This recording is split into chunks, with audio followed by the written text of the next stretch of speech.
Hello everyone, welcome back. So, heute studieren wir die unregelmäßige Verben. मतलब आज हम लोग पढ़ेंगे irregular verbs in German. अब irregular verbs क्या होते हैं? तो जैसे पिछली क्लास में हम लोगों ने weak verbs यानी कि regular verbs पढ़े थे, उनके conjugation हम लोग guess कर पाते हैं कि मतलब ish के साथ में do के साथ में कैसी conjugation यानी कि कैसा जो हमारा infinitive form है वो कैसे change होगी, है ना? लेकिन जो इरेगुलर वर्ब्स होते हैं unregelmäßige Verben, तो इनके कॉन्जुगेशन हम लोग गेस नहीं कर पाते. मतलब इश के साथ में अगर ये है तो डू के साथ में ऐसा होगा, ये ज़रूरी नहीं है. मतलब ये एकदम डिफरेंट होती है, इनके कोई रूल्स नहीं होते. तो इस वीडियो में हम लोग कुछ वर्ब्स पढ़ेंगे और ये बस इतने ही इरेगुलर वर्ब्स नहीं हैं, और भी हैं, तो वो आपको पढ़ते पढ़ते याद हो जाएंगे. बस आपको याद क्या रखना है, जब भी आप कहीं पे भी कुछ भी पढ़ रहे हैं जर्मन से रिलेटेड, तो उसमें जो वर्ब्स आ रहे हैं उनको कोशिश करिए उस सब्जेक्ट के साथ में याद करते चलें. तो आज हम लोग स्टार्ट करते हैं. वेर्डेन. वेर्डेन मतलब टू बिकम होता है, ठीक है. तो इश वेर्डर, डू विर्स्ट, एरजीएस विर्ड, वीआरजीजी वेर्डेन, ईयर वेर्डेड. फिर से रिपीट करिए. इश वेर्डर, डू विर्स्ट, एरजीएस विर्ड, वीआरजीजी वेर्डेन, ईयर वेर्डेड. अब आप यहाँ पे देख सकते होंगे कि जैसे हम लोगों ने पिछली क्लास में पढ़ा था वीक वर्ब्स के बारे में, है ना. तो वीक वर्ब्स हमेशा इश के साथ में एंडिंग ई लगती थी, डू के साथ में एस टी, और एरजीएस के साथ में टी, वीआरजीजी के साथ में ई एन, और ईयर के साथ में टी, है ना. ऐसी एंडिंग होती थी किसके साथ में? वीक वर्ब्स के साथ में. अब लेकिन ये स्ट्रॉन्ग वर्ब्स हैं, तो आप इसमें देख सकते होंगे कि हम लोग वीक वर्ब्स में क्या करते थे, ईएन हटा के ये वाली एंडिंग लगा देते थे, तो ये कॉन्जुगेशन हमारी सही बन जाती थी. लेकिन अब ये स्ट्रॉन्ग वर्ब्स हैं, तो इसमें अब यहाँ पे अगर हम लोग ईएन हटा भी दें तो WERD बचता है. लेकिन ये इरेगुलर वर्ब है, इसलिए यहाँ पे ई की जगह पे आई हो गया है. तो अब ऐसा कोई रूल नहीं है कि कहाँ पे आई होगा. कई बार ई को हटा के आई का भी यूज करते हैं, तो आपको ये सब याद करना पड़ेगा, है ना. एक बार फिर से रिपीट करिए. इश वेर्डर, डू विर्स्ट, एरजीएस विर्ड, वीआरजीजी वेर्डेन, ईयर वेर्डेड. अब एक और बात आप याद रख सकते हैं कि जैसे ये जो हम लोग जो ईएन हटाते हैं ना, तो यहाँ पे ये देखिए, ये वाली हमारी इन्फिनेटिव फॉर्म हुई, तो ये किससे एंड हो रही है? डी से. अब जो भी वर्ब्स हमारे डी से एंड होंगे, ऐसे ई एन या फिर लास्ट वाली एंडिंग हटाने के बाद में, तो उसमें हम लोग ई एन नहीं हटाएंगे, बस एन हटाएंगे. जैसे आर्बाइटन होता है एक वर्ब, आर्बाइटन, ठीक है. तो ये किससे ई एन हटा भी देंगे हम लोग, तो ये टी से एंड हो रहा है, तो यहाँ पे अगर हम लोग ईयर के साथ में बनाएंगे तो आर्बाइटेट बनाएंगे. मतलब ई एन नहीं हटाएंगे, बस एन हटाएंगे. क्या हटाएंगे? एन. बस एन को हटा के टी लगा देंगे. मतलब जो भी वर्ब्स हमारे डी और टी से एंड हो रहे हैं, उनके साथ में हम लोग ई एन हटाने के बजाय, ईयर के साथ में ज़्यादातर ई एन हटाने के बजाय बस एन हटा के उसमें एंडिंग लगा देते हैं टी. जैसे कि एक वर्ब होता है फिंडन. फिंडन मतलब टू फाइंड होता है, ठीक है. फिंडन मतलब टू फाइंड होता है, ये भी डी से एंड हो रहा है ना. तो यहाँ पे एन, ई एन नहीं हटाएंगे, बस एन हटा के टी रख देंगे, तो ईयर फिंडेड.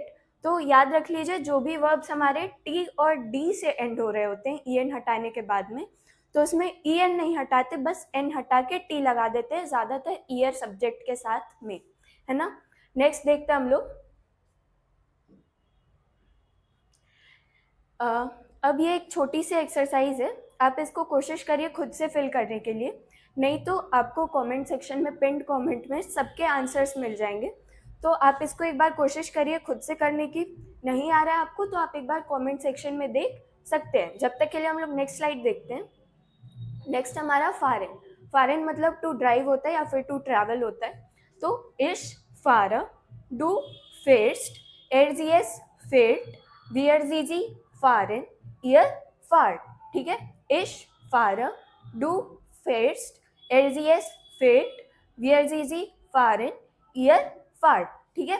तो अब आप यहाँ पे देख सकते होंगे कि ये भी इरेगुलर वर्ब है. क्यों? क्योंकि यहाँ पे फारेन जो हमारी इन्फिनेटिव फॉर्म है, हमारी इन्फिनेटिव फॉर्म जो है उसमें ए पे ए के ऊपर ये 2 डॉट नहीं है, यानी कि उमलाउट नहीं है, लेकिन जब कॉन्जुगेशन कर रहे हैं हम लोग तो यहाँ पे इन दोनों में उमलाउट भी आ रहा है, ठीक है।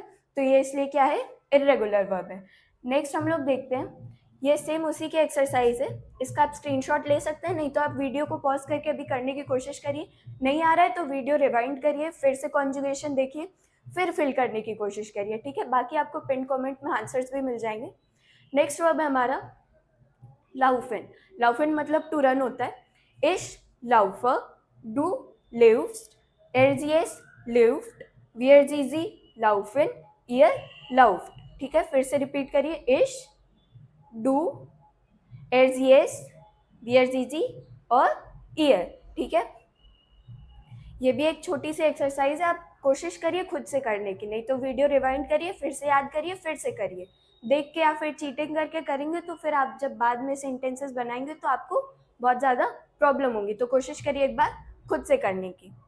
नेक्स्ट हम लोग देखते हैं लेजर। लेजर मतलब टू रीड होता है। कॉन्जुगेशन रिपीट करिए मेरे साथ, इश लेजर, डू लीस्ट, एरजीएस लीस्ट, वियरजीजी लेजन, ईयर लेस्ट। अब आप कई बार देखेंगे जैसे इश वाली फॉर्म इरेगुलर वर्ब्स में ज़्यादातर सेम रहती है, मतलब जो वीक वर्ब्स में होती है वही स्ट्रॉन्ग वर्ब में भी वही एंडिंग लगेगी ज़्यादातर, ठीक है, ज़्यादा चेंजेस नहीं होते हैं।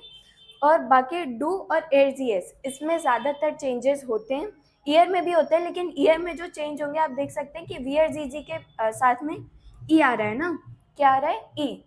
तो यहाँ पे भी सेम ई ही है, आई ई नहीं हुआ है।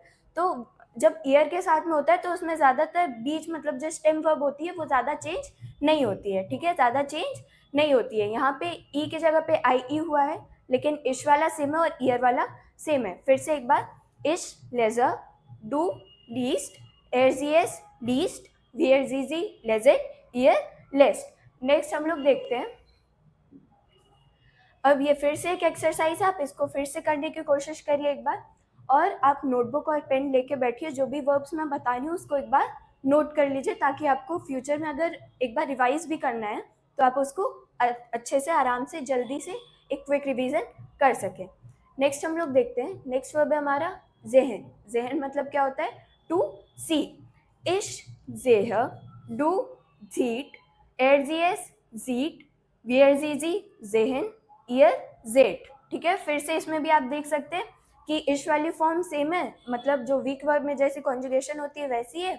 डू और एरजीएस इन दोनों में ई की जगह पे हम लोगों ने क्या यूज किया है, आई ई की जगह पे क्या यूज किया है, आई ई, है ना।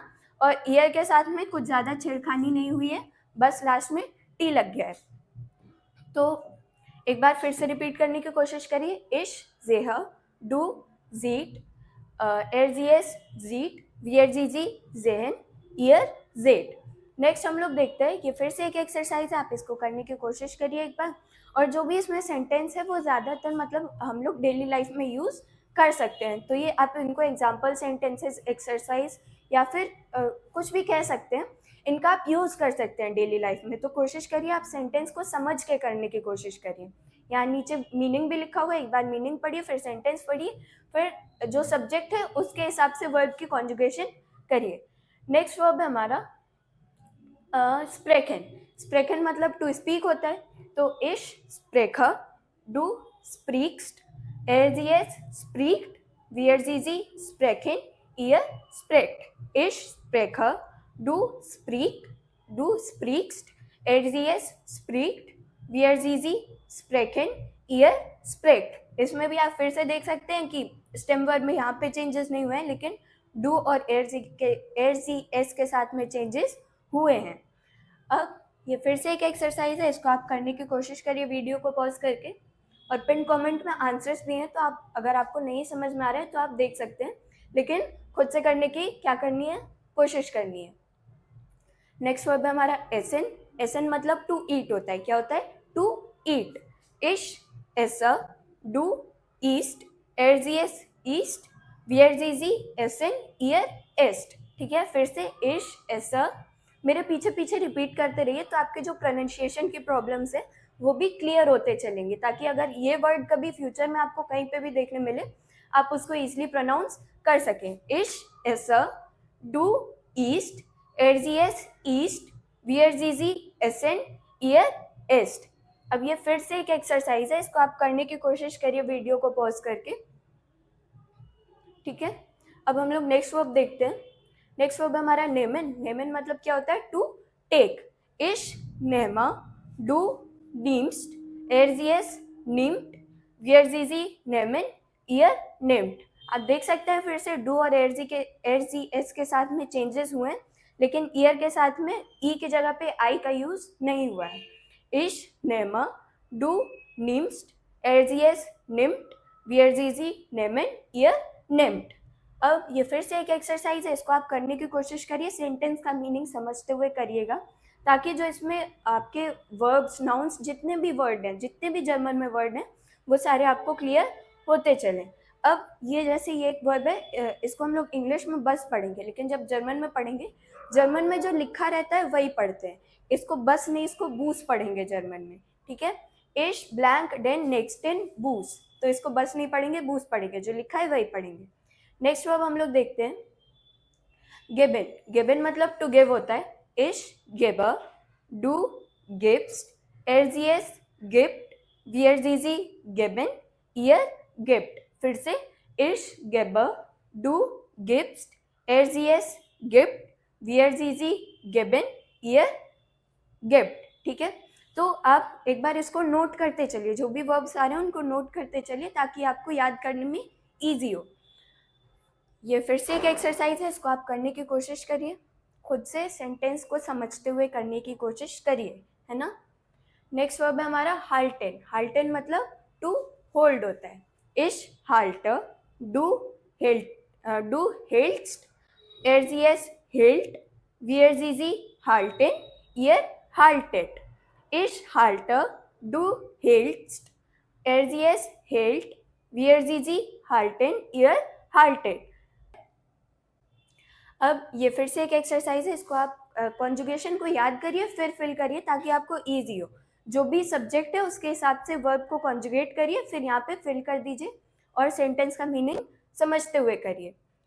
अब ये जो है, इसके आपको पिन कमेंट में आंसर्स नहीं मिलेंगे। इसको आपको जब भी टाइम मिले, थोड़ा सा भी फ्री टाइम मिले, आप वीडियो को खोल के एक बार खुद से करने की कोशिश करिएगा, है ना। इसकी जो आंसर की है वो आपको नेक्स्ट वीडियो में मिलेगी। तब तक के लिए आप इसका स्क्रीनशॉट ले लीजिए, या फिर आप नोट करना चाहें नोट कर लीजिए। नेक्स्ट स्लाइड, ये भी आपका होमवर्क है, इसको भी आप खुद से करने की कोशिश करिएगा। नेक्स्ट वीडियो में आपको इन सब के आंसर की मिल जाएगी। बाकी जो पिछले हम लोगों ने वर्ब के साथ साथ में जो एक्सरसाइजेस की थी 3 सेंटेंसेस की, उनके आंसर की आपको पिन कमेंट में मिल गई होगी। तो आज के लिए इतना ही। Thank you for watching. Take care, goodbye and good night.